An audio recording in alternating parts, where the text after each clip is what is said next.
Panagdait sa tanan and welcome back to Physical Education and Health 14. Our topic for this lesson is about outdoor recreation.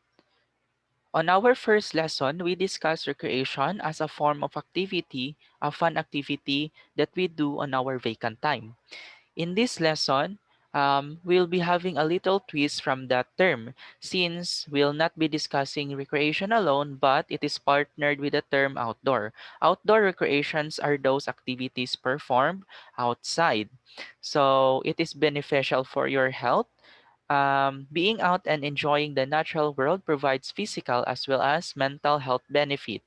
When we perform outdoor recreation, we tend to go in a different place to enjoy and to relax with nature and our environment. That's why it can provide lots of benefits to our physical and mental health. Kay ma-relax ta, we will have a mental and physical relaxation. And it can also benefit our nature. Accordingly, when we perform outdoor recreation, we develop proper use of our public lands as well as concern and awareness for keeping the protection of our and development of our environment. When we perform outdoor recreation, we develop love for nature and environment because at that time we then realize how the beauty and how relaxing it is to spend time outside. Because of that, we will tend to be eager to protect and preserve our nature and environment. The following are the different outdoor recreational activities that we'll be discussing in this lesson. Please note that these are just some of the outdoor recreations, and we might as well encounter other recreational activities, but it is not yet included in our discussion for now. The first one is ballooning. If you are familiar with hot air balloon, ballooning is actually the exact term of the activity. The hot air balloon refers to the vehicle or the mode of performing this activity. The origin of ballooning started when man-tens became curious on how it feels like to be up in the air. Although we already have lots of flying vehicles today, airplanes, warcrafts, helicopters, ballooning is actually an activity for those who wants to experience relaxation. Airplanes, helicopters, are only used for traveling, for transportation. Maybe some enjoys traveling using um, helicopters or airplanes, but if you want to experience more relaxation, to experience a greater view, then ballooning is an activity for you. Here is an example of ballooning.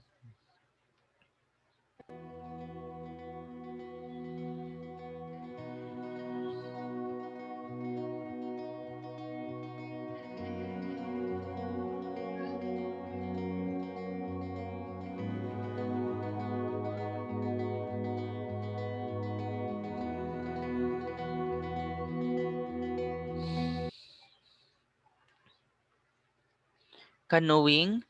Um, Canoeing or canoe refers to the act of the recreational activity that is done in a body of water. Kung sa Bisaya pa, canoe refers to bangka. When you read the definition sa canoeing, so you can see there that it is a recreational sport which needs a single bladed paddle or kanang bugsay nato. So kung sa Bisaya pa, kaning canoe is bangka. If we compare canoe sa atuang bangka, the difference is that we actually use that kung managat or for transportation purposes. Kung gusto ta mo travel ani nga certain islands.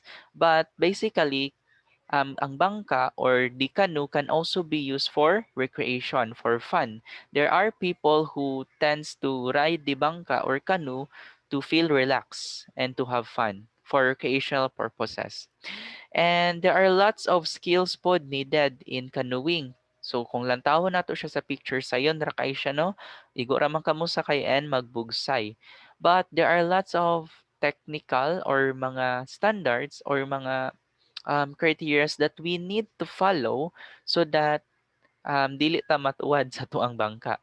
So let us check the video attached. And aside ana also, a very vital or important skill is dapat naatay swimming skills. Dapat kabalo ta mo longoy before ta mo engage aning canoeing or naatay kuyog nga kabalo mo langoy. And important pod nga magsuot tag life jacket. Even though kabalo na ta mo langoy, the life jacket is very important because we do not know what might happen while doing or performing this activity. Here's an example of canoeing, a video presentation. Most efficiently calm bays or quiet lakes and riverways without noticeable current.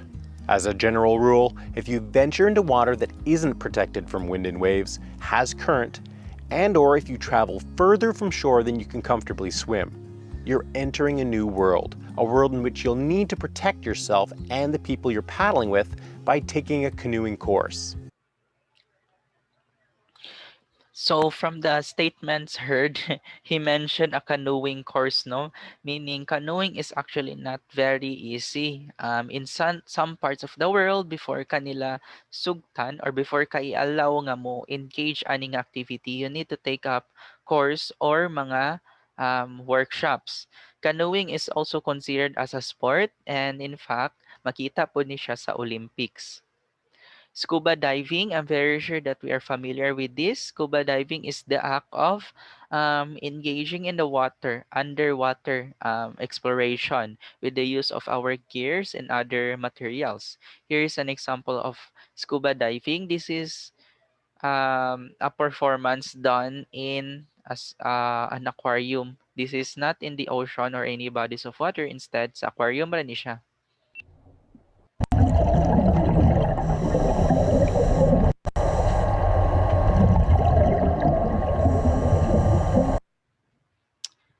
Okay, na next na ako. But anyway, you already have the idea on saan ang scuba diving.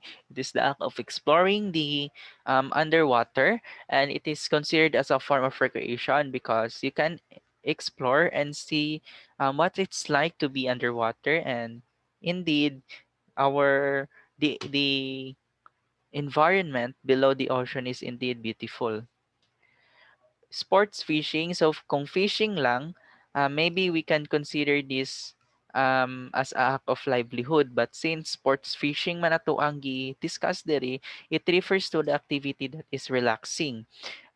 It uses the fishing rod and this is intended for those people who have lots of patience because kung mag-perform ka aning sports fishing, you need to be quiet because you might scare away the fish with just a small movement or even with your voice. The vibration for that will give impact to your activity. And aside, Anna, it takes quite some time to set up, not just to set up, but you need to wait for the perfect time kung kanus-a mamaak ang fish sa tuang hook. The last one is the most famous outdoor activity here, camping. So I'm very sure we are all familiar with camping. It is a famous recreational activity that we perform outside, guided nga naga-shelter ta in the open air. So camping can be done anywhere as long as we sleep outside and then naapod tayo shelter. And usually some people perform camping kuan together with mountain climbing or exploration sa woods. So basically camping can be done anywhere, sa mountains, sa woods, even outside or in your backyard. And that's the end of our lesson for today. This is just a very short discussion. No? Next meeting, we'll continue to discuss some more recreational activities and maybe we'll expound some specific activities. We'll be discussing how to perform them and other informations regarding that. Thank you, class, for coming, and I hope to see you again next meeting. Goodbye.